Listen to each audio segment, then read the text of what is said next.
O cerco a Nicolás Maduro fechou de vez e agora a história ganhou um ingrediente explosivo.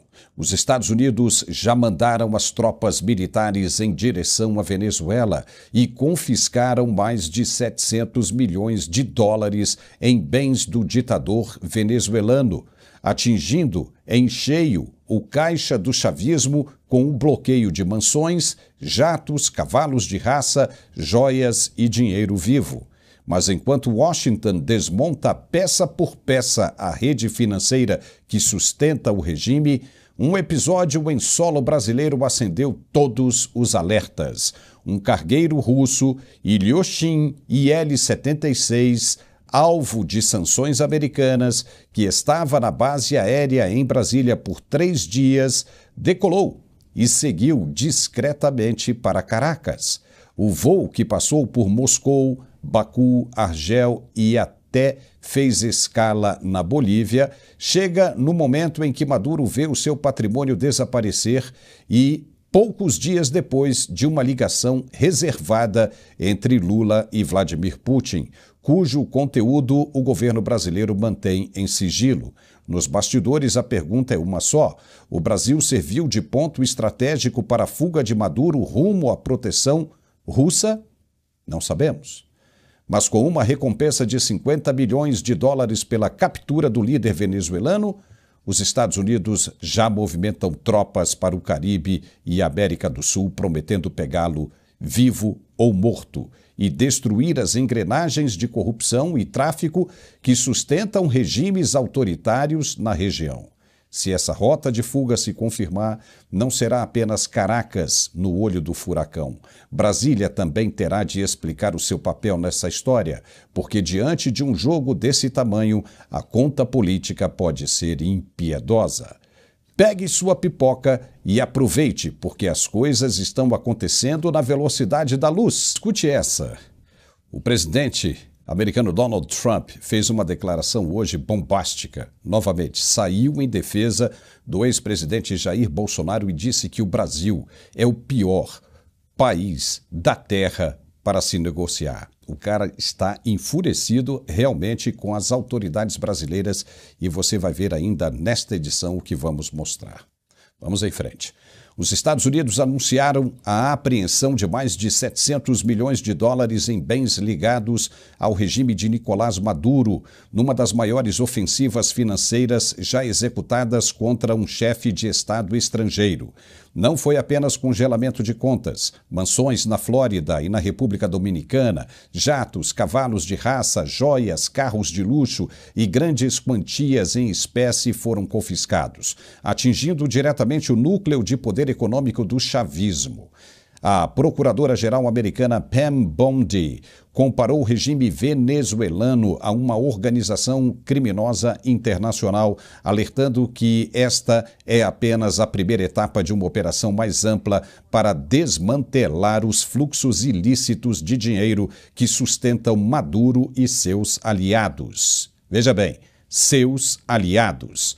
E em meio a esse cerco implacável, um detalhe levantou especulações. Um cargueiro russo, o Ilyushin IL-76, sancionado pelos Estados Unidos, pousou discretamente em Caracas após passar 3 dias consecutivos na base aérea de Brasília. A aeronave RA-78765 da Aviacom Zitotrans chegou no domingo, dia 10, vinda de Conakry, na Guiné, com escalas em Moscou, Baku e Argel. Após permanecer no Brasil, seguiu na quarta-feira, ontem à noite, para a Venezuela, fazendo escala de 6 horas na Bolívia, antes de pousar em Caracas. O voo acontece no mesmo momento em que Maduro vê o seu patrimônio no exterior sendo confiscado e poucos dias depois de uma ligação entre Lula e Vladimir Putin, cujo conteúdo não foi revelado pelo governo brasileiro. A ANAC, Agência Nacional da Aviação Civil, confirmou que a autorização da empresa russa para operar no Brasil venceu em abril de 2023 e não foi renovada, e mesmo assim o avião aterrissou no Brasil. A Força Aérea Brasileira não esclareceu o motivo da presença prolongada nem a carga transportada. No Congresso Nacional, o deputado General Girão, do PL do Rio Grande do Norte, questionou a entrada da aeronave sem aval do Poder Legislativo, enquanto o senador Márcio Bittar cobrou explicações da Defesa e do Itamaraty. Com a recompensa americana por informações que levem à prisão de Maduro, agora fixada em 50 milhões de dólares, a presença do cargueiro russo levanta hipóteses incômodas. Estaria Maduro preparando uma rota de fuga para Moscou, aproveitando a rede de proteção de Putin, antes que o cerco financeiro e judicial dos Estados Unidos se feche de vez? Pois é. Vamos comentar sobre isso agora com o nosso analista e professor Marcos Pisolato. Pisolato, seja muito bem-vindo. Os Estados Unidos já estão a caminho para prender Maduro. O secretário de Estado Marco Rubio falou que iria mandar mesmo e mandou. Já tem frotas aí da Marinha Americana já no mar, seguindo rumo ao sul do continente. O governo americano já despachou tropas para o Caribe e como eu falei agora no finalzinho, né, tá chegando aí, tá batendo na porta. Agora é só o tempo dos caras chegarem. Eles vão pegar Maduro, vivo ou morto, dead or alive, e aniquilar com os esquemas de corrupção e tráfico na América Latina. Todo mundo já levantava esta suspeita de que o avião russo estava em Brasília para ajudar Maduro em uma possível rota de fuga. Agora ninguém tem mais dúvida disso, porque o avião seguiu para lá. Não tem por que seguir para lá, se não for por uma fuga de Nicolás Maduro. Só que isso acontecendo, o governo brasileiro está ferrado por ter ajudado nesse plano. As coisas só pioram para o governo Lula, né, Pisolato? Seja bem-vindo. Obrigado, Paulo. Olha, não resta a menor dúvida que o que o Trump está fazendo é estrangular financeira e agora militarmente o narcotráfico, esses narco-estados, em especial o caso da Venezuela. A gente já falava lá no começo do ano que a vida política dele seria curta e quem sabe até a vida material dele seja curta. Não podemos levar em consideração as bravatas que Maduro tem feito, mostrando aquele bando de generais lá que, ao primeiro sinal de uma marinha americana, de uns fuzileiros navais americanos, um sobrevoo de alguns jatos americanos, eles se borram todos e abandonam Maduro em troca desses 50 milhões.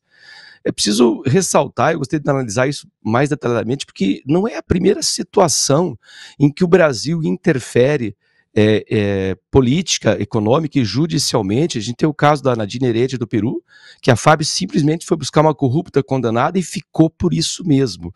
A gente mudou de assunto, nosso parlamento silenciou, ninguém deu resposta nenhuma.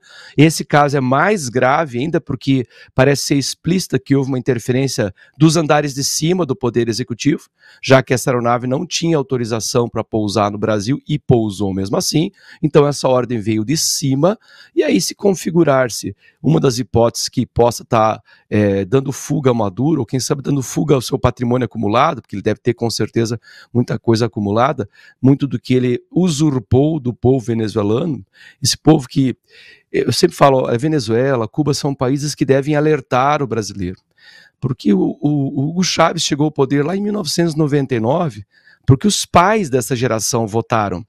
Os pais confiaram num político mentecapto. Agora os filhos estão aí, morrendo nas prisões e comendo lixo. É uma lição que a gente tinha que aprender. A gente não pode repetir esses erros. Uma nação sábia, ela pelo menos ela aprende com os erros dos outros. Se esse avião, de fato, estiver relacionado, primeiro que ele não poderia pousar, pousou. Há um avião que é sancionado. Se ele de fato estiver relacionado a dar fuga a um criminoso internacional como Nicolás Maduro, bom, aí o Brasil está de fato caminhando no fio da navalha. Porque eu confesso que eu vejo no Trump uma tentativa de trazer o Brasil de volta às negociações de forma pacífica, de forma organizada.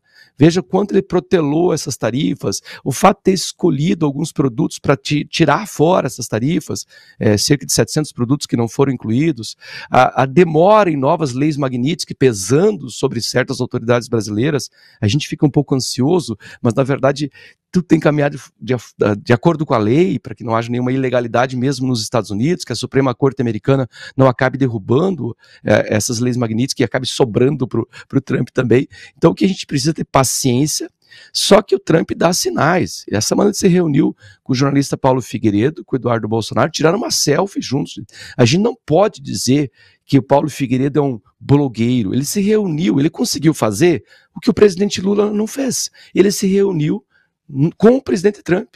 O Eduardo Bolsonaro estava reunido com o presidente Trump. E não adianta a gente vir com esse discurso de soberania. Soberania é quando há um país civilizado. Agora, quando um país se aproxima, e o Lula não vai poder alegar isso de maneira nenhuma, porque a internet está aí para isso. Ele vai fazer de conta que não conhece Maduro? Vamos esquecer de Foro de São Paulo, que é de 1990?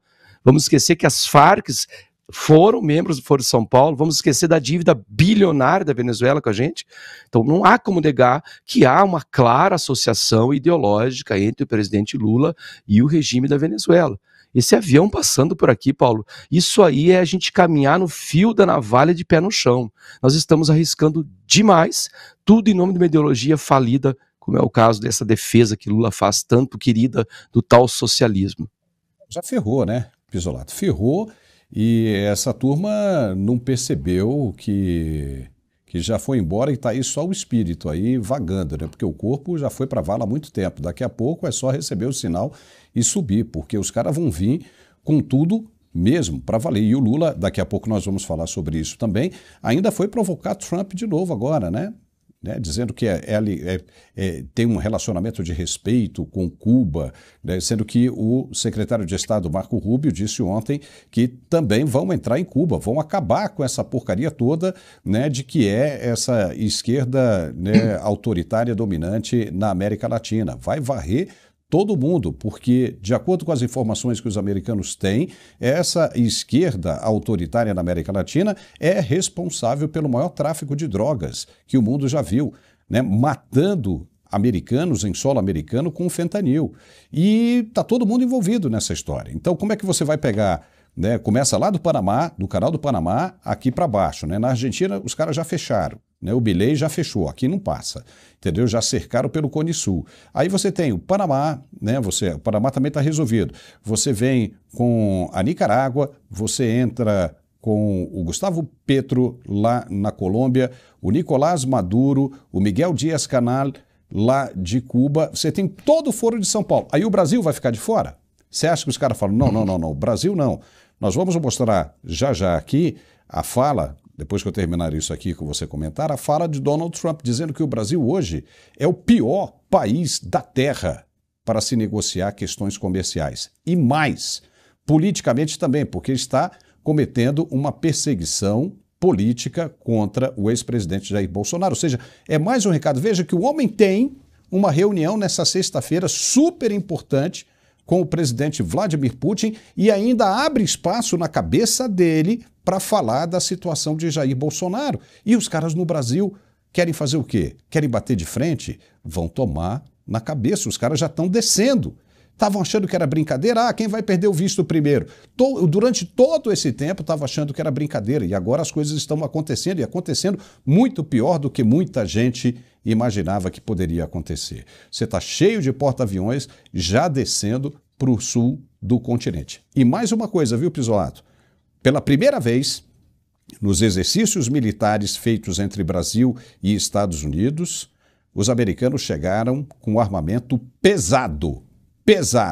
Os caras ontem desembarcaram no Mato Grosso os cargueiros C-17 entupidos de armamento pesado para a guerra de verdade. Olha como é que os caras são, né? Enquanto o brasileiro vai com arroz, os caras já estão vindo com a casca. Já sabiam do que iria acontecer e já cercaram por aqui também. Ou seja, se o avião de Maduro tiver que passar pelo Brasil, ele vai ser interceptado nos céus brasileiros. Então, imagine, ou coisa pior pode vir a acontecer e os caras nem sabem. Você lembra aí o que aconteceu com Osama Bin Laden?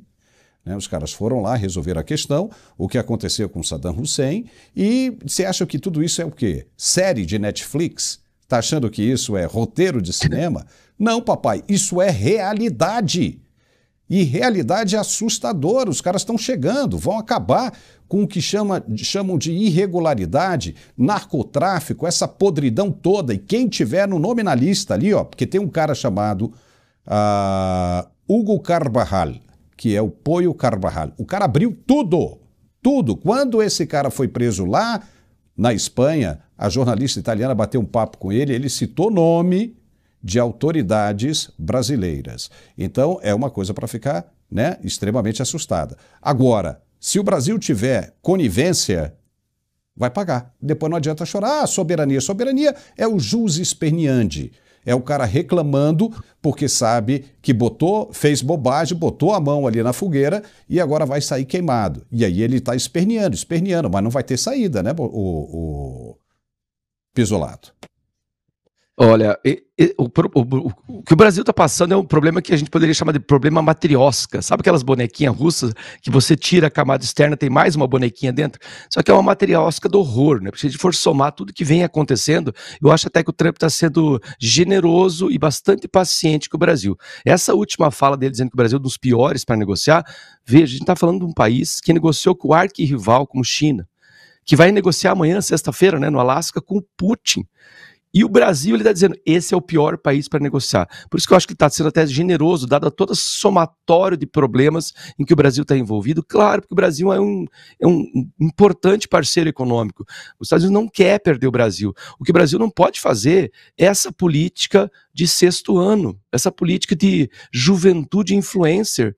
É através disso que a gente vai conseguir negociar com os Estados Unidos, tentar convencer através de fábulas mentirosas, contratar o maior número possível de influencers para poder mentir com franqueza, porque é isso que esses influencers vão fazer, mentir com franqueza, é sentar na mesa e olhar as cartas que o Trump dispôs, já que o Lula fez aquela analogia tosca do truco, vamos sentar na mesa e vamos dispor, olha, nós queremos diminuir essas tarifas, mas nós precisamos que haja, não podemos seguir linha de Hugo Motta.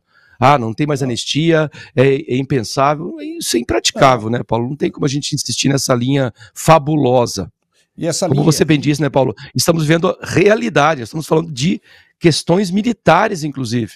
Uma coisa que o Brasil não tem a menor condição de competir, né? É uma questão ideológica totalmente errada, porque os Estados Unidos amam o Brasil. O Brasil é o irmão menor dos Estados Unidos, mas em comparação aos outros é como se fosse o irmão mais velho de toda a América Latina. Depois você vem a Argentina e por aí vai.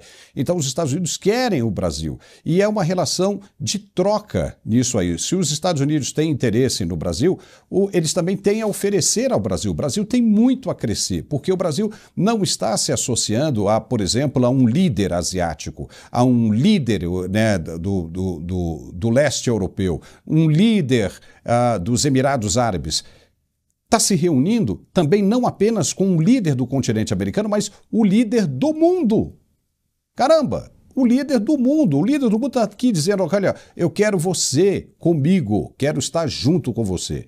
Uma vez, né, os Estados Unidos satisfeitos com o governo brasileiro, né, muito provavelmente será com o presidente Bolsonaro, a vida vai melhorar para o brasileiro, em todos os sentidos, para o comércio, para o empresário, para o cidadão comum que vai querer visitar os Estados Unidos e por aí vai. Vamos dar uma olhada agora na fala que o Trump disse hoje e que deve servir de mais um alerta. Eu, no lugar dele, já tinha parado, já tinha me cansado de falar. E o Trump tem falado isso toda vez que ele abre a boca.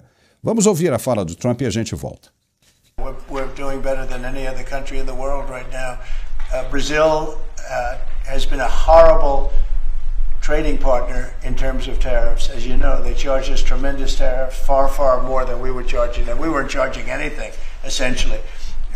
And Brazil has some very bad laws happening where they took a president and they put him in jail, or they're trying to jail him. And I happen to know the man, and I will tell you, I'm pretty good at people. I think he's an honest man. I think what they've done, this is this is really a political execution that they're trying to do with Bolsonaro. I think that's terrible. But they also treated us very badly as trading partners for many, many years. One of the worst countries on earth for that. They charged tremendous tariffs, and they made it very difficult to do anything. So now they're being charged 50% tariffs, and they're not happy, but that's the way it goes. Mr. President.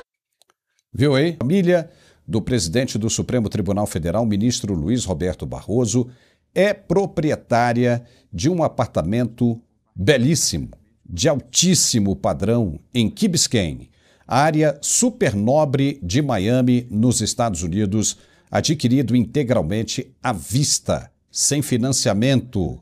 uma em cima da outra, na lata. Apartamento avaliado atualmente em cerca de 4 milhões e 100 mil dólares, o que dá aproximadamente, na cotação de hoje, mais de 22 milhões de reais. O imóvel consta nos registros públicos do condado de Miami-Dade, consultados pela coluna Andressa Matias, ou Matais, do site Metrópolis, com o auxílio de um especialista local. A propriedade está formalmente vinculada à Telub Florida LLC, uma empresa offshore, cujo nome é formado pelas iniciais dos integrantes da família Barroso. A transação foi realizada diretamente com o construtor do edifício, o bilionário argentino Eduardo Constantini. Com 158 metros quadrados e vista para o mar, o apartamento integra o condomínio Oceana, onde unidades semelhantes são anunciadas por até 5 milhões de dólares, 27 milhões de reais. A taxa mensal de condomínio é de 2.827 dólares, ou seja, 15.200 por mês de condomínio. E o imposto anual chega a 50 mil dólares, 270 mil reais, o equivalente a cerca de 22.500 por mês só de IPTU. Oh boy! Aluguéis para apartamentos do mesmo porte no local giram em torno de 20 mil dólares mensais, 108 mil reais por mês. Isso não é fantástico?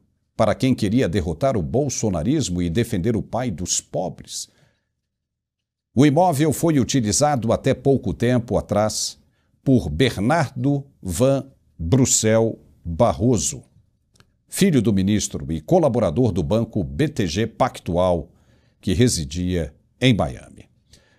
Marcos Pisolato, não sei se você conhece Miami, mas essa área aí é uma das mais tops que existe no sul da Flórida. Só para se ter uma ideia, é aí que acontece uma das etapas mais importantes do torneio de tênis profissional do mundo, a ATP.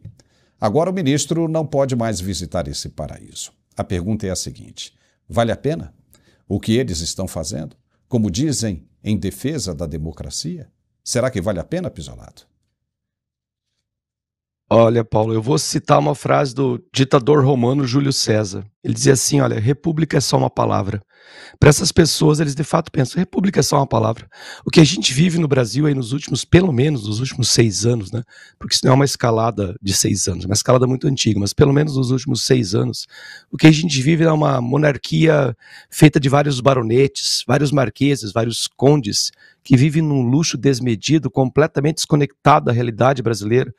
Um Lula que vai visitar uma favela que é a mesma favela de 25 anos atrás, no Lula 1 e Lula 2, e tem a cara de pau de falar sobre não podemos permitir. Falar, por exemplo, que num país onde alguém passa fome, o presidente deveria ser decapitado. Temos um ministro da Suprema Corte que tem contas milionárias, e como meu pai muito bem dizia, né, se tem rabo de gato, orelha de gato, pelo de gato faz miau, é gato. É óbvio que essas coisas acontecem fora do Brasil, e o Barroso tem uma especial predileção pelos Estados Unidos, foi onde ele fez intercâmbio quando ele era estudante, é onde ele vai, ou ia, quase todo ano, né, para dar palestras, muito bem remuneradas, por sinal. Veja que já é uma falha do nosso sistema, o nosso ministro de Suprema Corte não deveria fazer esse tipo de papel, deveria se conter dentro da Suprema Corte. Afinal, ele representa, apesar de não eleito, representa um poder muito importante, que é o poder judiciário. Quer dizer, hoje representa o poder político, não mais o judiciário. Eu não sei, eu olho para esse tipo de coisa e vejo claramente é como se fosse uma corte da pior espécie. Porque as boas cortes antigas e medievais havia aristocracia, que era o poder dos melhores, mais bem preparados, aqueles que seguiam princípios. O que a gente vê hoje é uma corte deslumbrada, uma corte que vive num luxo completamente desconectado da realidade.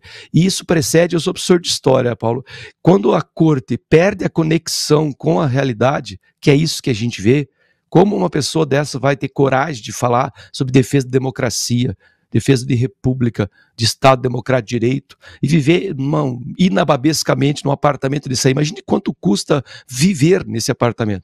Porque você elencou aí as listas de condomínio, de quanto custa um aluguel, mas quanto custa viver nesse condomínio.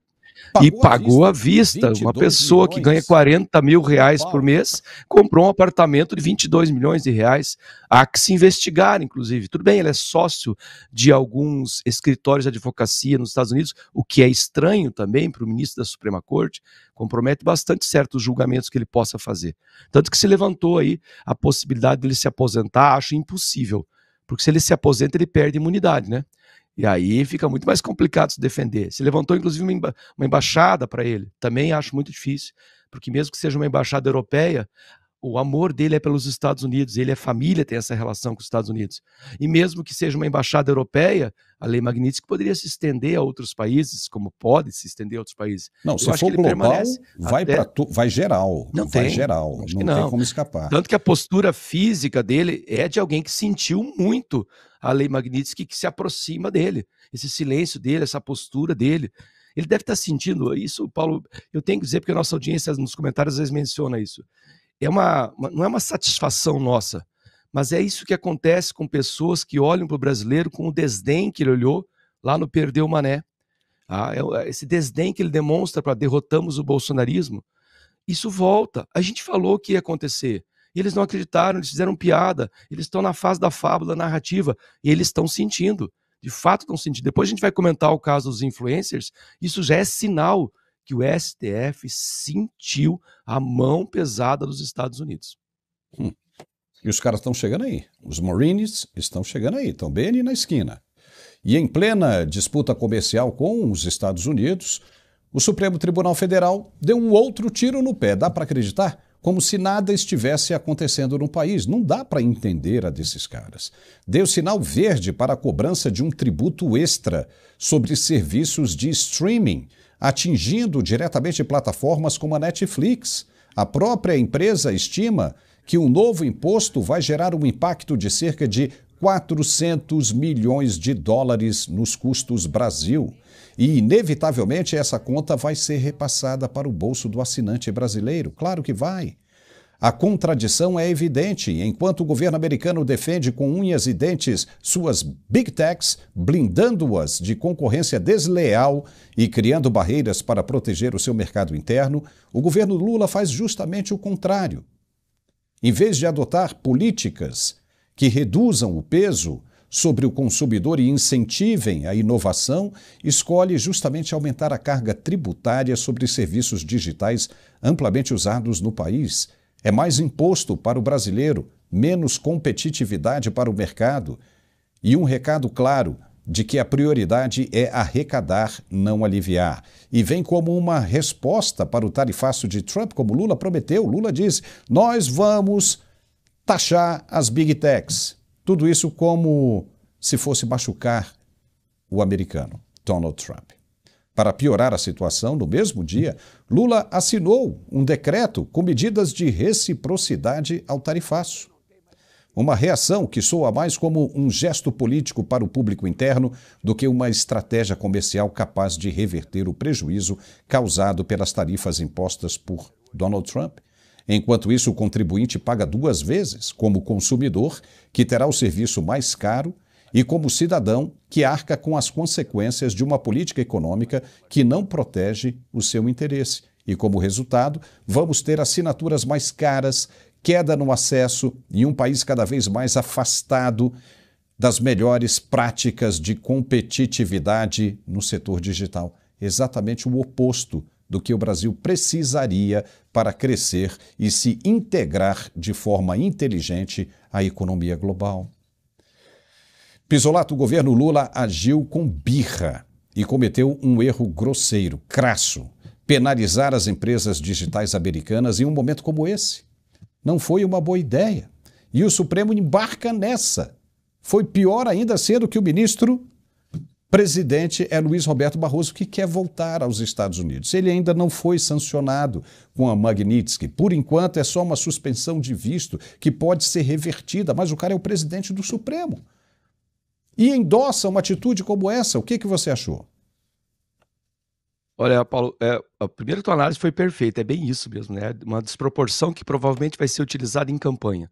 Vai ressuscitar um outro antigo fantasma de que estava no guarda-roupa, que é o Lula representa a luta contra o malvadão imperialismo norte-americano. Nem que para isso seja preciso sacrificar todo o povo brasileiro. Ou seja, a vaidade do presidente da República é muito maior que sua competência política. Não é nessa direção. Aí eu citei antes um tirano que era o Júlio César, vou citar outro, para o qual muitos desses aí têm afinidade. Vou citar o Lenin. O Lenin dizia que para esmagar a burguesia num processo revolucionário que levasse ao socialismo, era só moer as empresas, a burguesia, a indústria, nesse caso aí as indústrias digitais, moer com as pedras da inflação e dos impostos. É uma receita tosca que não deu certo em lugar nenhum do mundo. Em vez de você baixar e estimular investimento, e olha, é muito parecido, né? Semana passada a gente estava aqui anunciando que a Apple ia repatriar algumas fábricas e investir 600 milhões de dólares nos Estados Unidos. Agora o Lula cria uma taxação que vai causar a essas empresas 400 milhões de custo. E claro que isso vai ser repassado de alguma maneira aos consumidores. Portanto, vai diminuir geração de riqueza. E o STF servir a esse papel de uma espécie de puxadinho político para garantir a arrecadação para o governo, que é um governo que já está quebrado financeiramente. Eu até estava anotando alguns números para a nossa audiência, não quero assustar, mas os números são de fato assustadores. A nossa dívida pública já está em 7,8 trilhões. Então não vão ser esses 400 milhões de Netflix aí que vão ajudar em alguma coisa. Só de juro dessa dívida pública, o Brasil já paga quase 1 trilhão. Só de aluguel de carros esse ano o governo já gastou, este ano, Paulo, 579 milhões de reais só em aluguel de carro para o governo federal. Só em viagens, não terminou o mandato ainda, hein? Só em viagens o governo Lula já gastou, eu vou falar bem devagar para o povo entender, é 5 bilhões, com B, 5 bilhões em viagem, mais que todo o governo Bolsonaro. Então imagine até o final do ano que vem com as campanhas. Ainda tem 300 bi acima da meta fiscal, já estamos quebrados na meta fiscal em 300 bilhões. Então, tudo isso vai ser cumprido com esses impostos? Não vai, isso aí é aula de economia básica, Paulo. Como que alguém cobrando mais impostos vai aumentar a arrecadação? Vai diminuir riqueza, gente, e vai estourar na mão de quem? Por mais que a grande economista Janja da Silva diga que não, esses impostos são só para as pessoas jurídicas, não são para o consumidor. Gente, isso é de uma simplicidade tosca, a nosso custo, inclusive, né, Paulo? Não, é o seguinte, né? Todos nós sabemos que essa taxação das Big Techs é em resposta ao tarifaço de Donald Trump, porque o Lula disse isso, né? Birra, como você falou, birra. Né? E eu ia falar o seguinte, que tudo agora, né, ninguém fala mais em milhões, é tudo bilhões, com B de absurdo. O presidente do Supremo decidiu recorrer a uma estratégia pouco usual. Convocou um grupo de influenciadores digitais para participar de reuniões e eventos voltados a melhorar a imagem do STF nas redes sociais. A iniciativa, segundo a apuração de bastidores, busca criar uma narrativa mais positiva sobre a atuação da Corte, que enfrenta altos índices de rejeição e críticas por interferência em assuntos políticos e legislativos. Os influenciadores selecionados por afinidade ideológica e alcance de público, seriam estimulados a produzir conteúdos destacando decisões consideradas exemplares e a reforçar a defesa da instituição diante de críticas. A medida, no entanto, levanta questionamentos sérios sobre o uso de estratégias de marketing institucional em meio a um cenário de desgaste, com especialistas apontando o risco de confundir comunicação pública com propaganda de interesse político. Para críticos, a ação reforça a percepção de que o STF atua também no campo da opinião pública para preservar o seu poder e influência. Pisolato. Milícia digital, né, papai? Milícia digital. Agora imagine se fosse a dona Michele convocando os influenciadores, ou Bolsonaro, milícia digital, né? Iriam dizer. A Janja já escalou um monte de influenciadores, com aquela imagem dela percorrendo aquela mesa retangular, infestada de influenciadores. Agora também tem essa aí, né, do ministro Barroso, né, chamando os influenciadores para passar a mensagem deles. Então veja, se isso não é o mesmo argumento da milícia digital. Das duas, uma agora. Ou coloca o ministro no inquérito das fake news e milícia digital, ou encerra-se agora essa questão, esse processo de milícia digital, que já dura 6 anos. É ou não é? Olha, Paulo, tem tanta coisa errada nessa história aí que a gente não sabe nem por onde puxar o primeiro fio da meada, né? Por que uma corte que não é eleita, não precisa de opinião pública ao lado dela, precisa de propaganda? Bom, meu pai me dizia que quando a propaganda era muito intensa é porque a qualidade era baixa. A melhor prova de um governo, ou no nosso caso atual, um desgoverno, seriam os números. Só mostrar saldo positivo, empresas estatais dando lucro, corte de gastos, infraestrutura sendo produzida, melhora nas universidades. A gente vê o extremo oposto disso. Então, a propaganda vai ser uma cortina de fumaça. O primeiro problema. Segundo problema, por que o STF está interessado em contratar influencers para melhorar a sua imagem? É porque ele está tão colado, como você bem disse, está tão colado à presidência da República e alguns senadores e deputados, que, claro, está espirrando sobre esses políticos. Então a ideia talvez seja melhorar a imagem do STF para facilitar a vida dos políticos que têm essa conexão com a Suprema Corte. O que transforma o STF, claro, obviamente, num partido político. Porque para melhorar a imagem de alguém que não é eleito, não tem cargo eletivo, só pode para se beneficiar de alguma maneira, para que seja beneficiado de alguma maneira, aqueles para os quais haja essa conexão. Um senador, um presidente, um deputado. Muito bem. Aí vem o terceiro problema que a gente já sabe que vai dar, né? Esses influencers terão que ser remunerados. Eu, quando olhei a lista de empresas que pagou a viagem, eu fiquei um pouco preocupado. Uma delas a gente não pode mencionar, mas o nosso público conhece. Tá? Essa plataforma, a grande plataforma de vídeo, ela ajudou a patrocinar a viagem desses influencers, a hospedagem e tudo mais. Então há um interesse financeiro dessas empresas que esses influencers, essa milícia digital, esse gabinete do amor, promova-se e ao mesmo tempo promova o STF. Mas claro que vai haver alguma medida de remuneração. Muito bem, quem que vai fiscalizar isso aí? Também você bem disse, né? Quando começarem a produzir mentiras ou desinformação, vão entrar no famoso inquérito infinito das fake news? Então tem tanta coisa errada que pode vir daí. E lembre-se, nós não estamos no ano eleitoral, embora o nosso presidente já esteja em campanha desde o dia 1º de janeiro de 2023, porque governar mesmo ele não governa. Está em campanha permanente, falando em claques fechadas e em ambientes controlados. Ele não vai fazer, como o STF também não faz, nenhum ministro faz, nenhuma campanha de rua. Se não precisa de campanha de rua, por que precisa de influência digital? Por que precisar pagar, gastar dinheiro com influência digital com orientação ideológica muito clara para uma Suprema Corte, cuja única função deveria ser guardar a Constituição? É tanta coisa moralmente incorreta por enquanto, porque, claro, nós vamos ver várias coisas financeiramente incorretas, provavelmente no processo também. Olha só, a mídia digital, né, Metrópolis e outras, estão destacando aqui que Trump planeja mais sanções ao STF após reunião com Eduardo Bolsonaro. Papai. Meu irmão, o caldo está sendo espremido. E olha só essa aqui, o secretário de Estado americano, Marco Rubio, anunciou a revogação de vistos de autoridades brasileiras e ex-funcionários da Organização Pan-Americana da Saúde, a OPAS, envolvidos no Mais Médicos. Ele classificou o programa como um golpe diplomático inconcebível e acusou o Brasil e a OPAS de colaborarem com um suposto esquema de trabalho forçado do regime cubano, no qual médicos eram explorados e parte dos pagamentos ficava retida por Havana, capital cubana. Entre os atingidos estão Mozart Júlio Tabosa Salles, atual secretário de Atenção Especializada à Saúde do Ministério da Saúde, e Alberto Kleiman, coordenador para a COP30, na organização do Tratado de Cooperação Amazônica. Criado em 2013 pelo governo de Dilma Rousseff, o programa foi encerrado em 2018 após a eleição de Jair Bolsonaro, por decisão de Cuba, e relançado em 2023 pelo governo Lula, que hoje mantém cerca de 25 mil médicos em mais de 4 mil municípios. Se Cuba não cancelasse o programa, o próprio Jair Bolsonaro teria cancelado porque ele estava prometendo isso. Marco Rubio afirma que o Mais Médicos burlou sanções americanas contra Cuba. Se entendeu bem isso aí? O governo brasileiro burlou sanções americanas contra Cuba, enriquecendo o regime e violando direitos dos profissionais.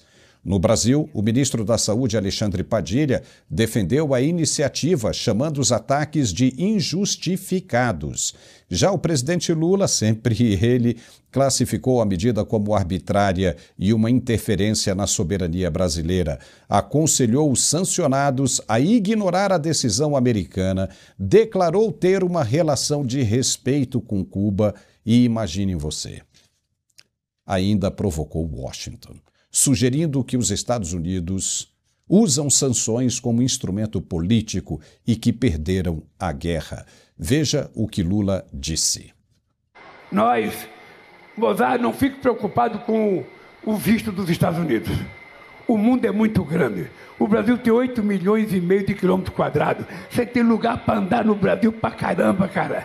Não se importe. Lugar bonito. E eu quero dizer para os companheiros cubanos que o fato deles caçarem o Mozart foi por causa de Cuba.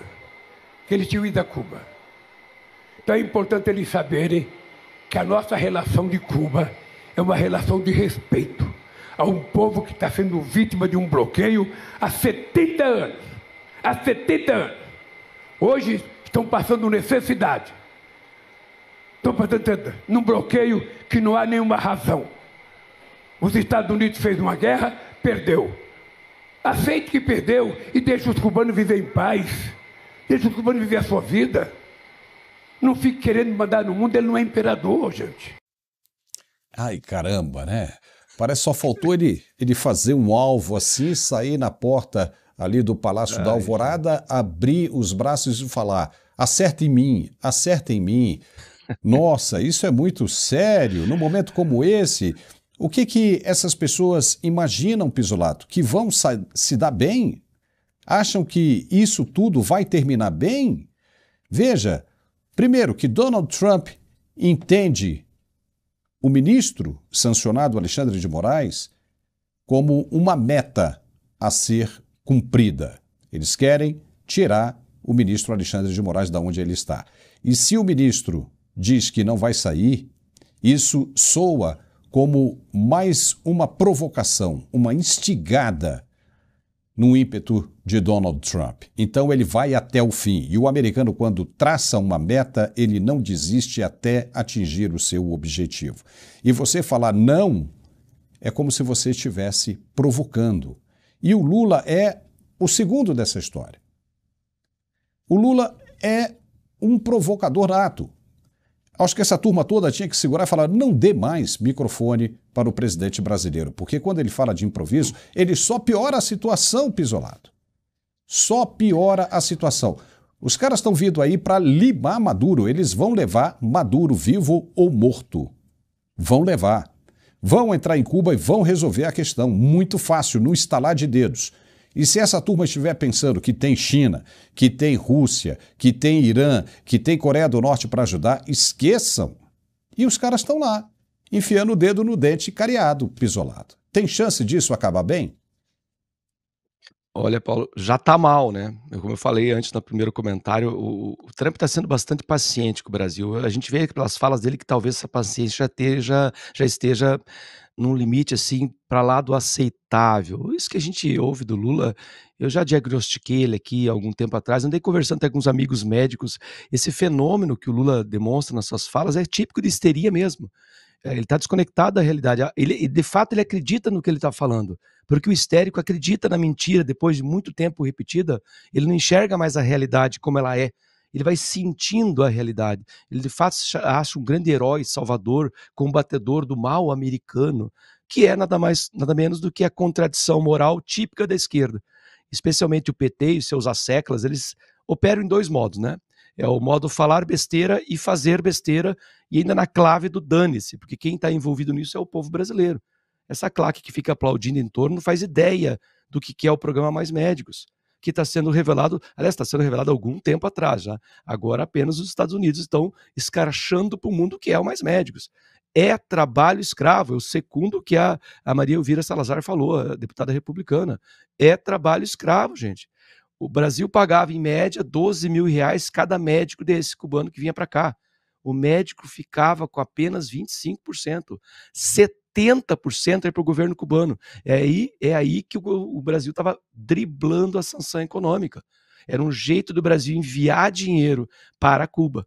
Então, dos 12 mil que o médico deveria receber, ele só recebia 3 mil. E o médico não sabia que estava assinando esse contrato. Assinando entre aspas, tá? Porque ele era forçado a vir para cá, porque lá em Cuba ficavam os parentes sequestrados. E aí, quando o Lula fala assim, respeita o governo cubano, pelo amor de Deus, gente, como é que um presidente vai dizer que respeita uma tirania, uma ditadura, que tinha fuzilamento em paredão, que sequestra familiares? Quando um atleta sai para uma competição internacional, membros da família ficam. Se esse sujeito resolver fugir, a família paga o preço lá. Como é que eu vou respeitar uma coisa dessa, gente? É discurso para claque ensaiada, para claque contratada, só pode ser isso. Porque não vai colar, como você bem disse. A gente está muito próximo de algo perigoso. Eu lembro que algumas semanas atrás, um deputado americano, agora me fugiu o nome, disse que não estava descartado nada com relação ao Brasil, nem mesmo intervenção militar. Porque a gente pode chegar num ponto, claro, aqui eu estou extrapolando, a gente pode chegar num ponto que nosso Biden tupiniquim, o Lula, acabe tendo um comportamento que provoque essas forças militares. Porque vai acontecer, essas forças que estão chegando aqui no Mar do Caribe estão chegando para combater o narcotráfico. E há vários governos latino-americanos que financiam, que protegem e que foram chegados ao poder graças ao dinheiro do narcotráfico. E aqui não estou levantando nenhuma suspeita, mas é bem provável que haja muita política nacional envolvida com o narcotráfico. Porque eu vou lembrar, quando foi inquirido ao Brasil se o Brasil declararia os grupos de crime organizado do Brasil como terroristas, o Brasil se negou. Ué, por que se negar a um maior policiamento, um maior ataque ao crime organizado? Só se você tiver algum tipo de relação com ele.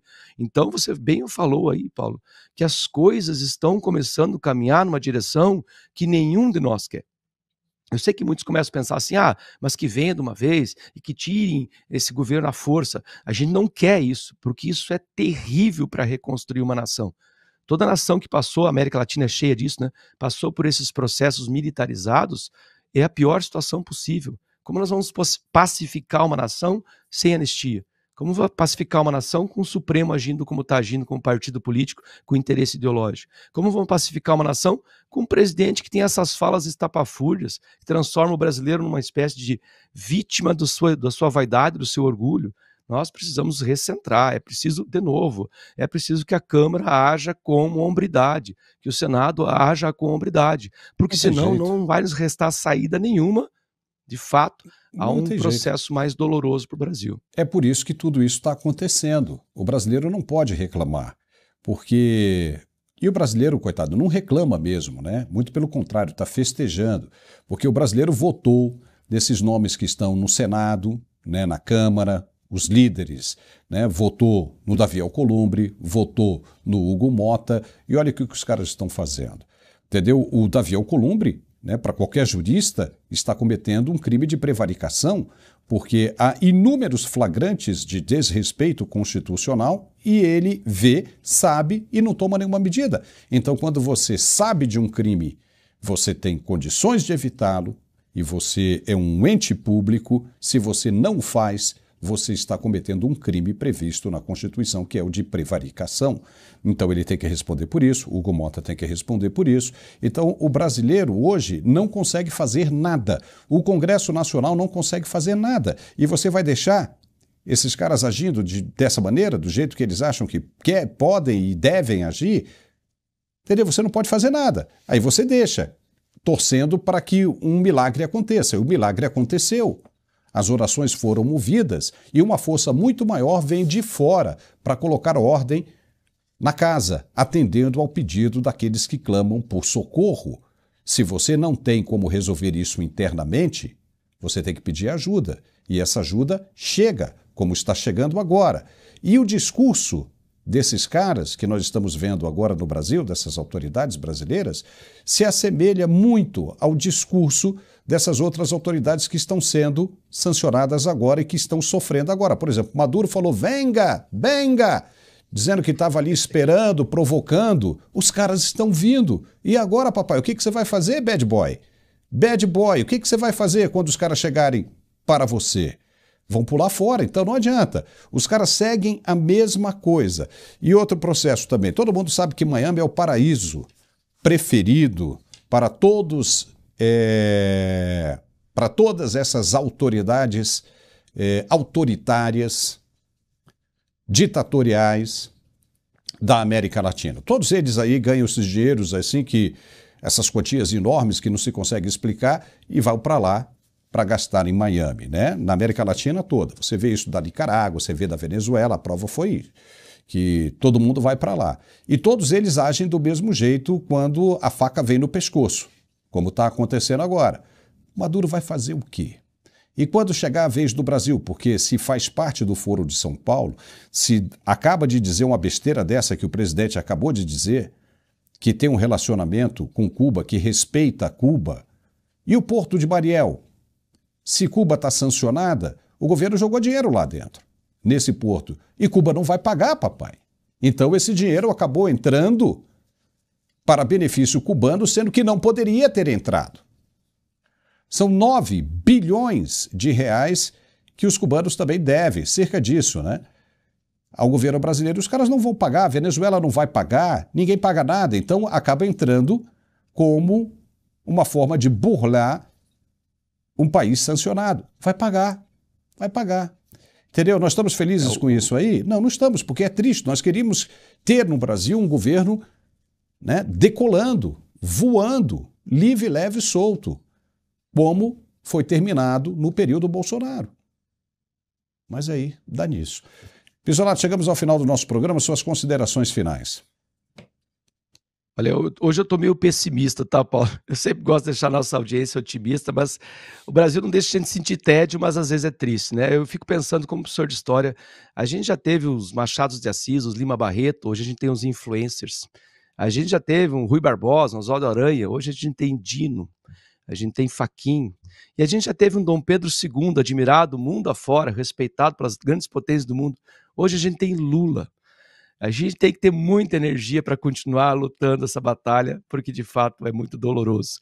Mas eu espero, tenho esperança, como sempre, que um dia a gente vai ver a luz no fim do túnel, nem que a luz venha de fora para nos ajudar a iluminar esse túnel escuro que a gente vive, e espero que se resolva diplomaticamente, quem sabe, quiçá, nas eleições do ano que vem, Paulo. Obrigado, um abraço para a nossa audiência. Tá certo, Pisolato, muito obrigado e até a semana que vem, se Deus quiser. Tchau.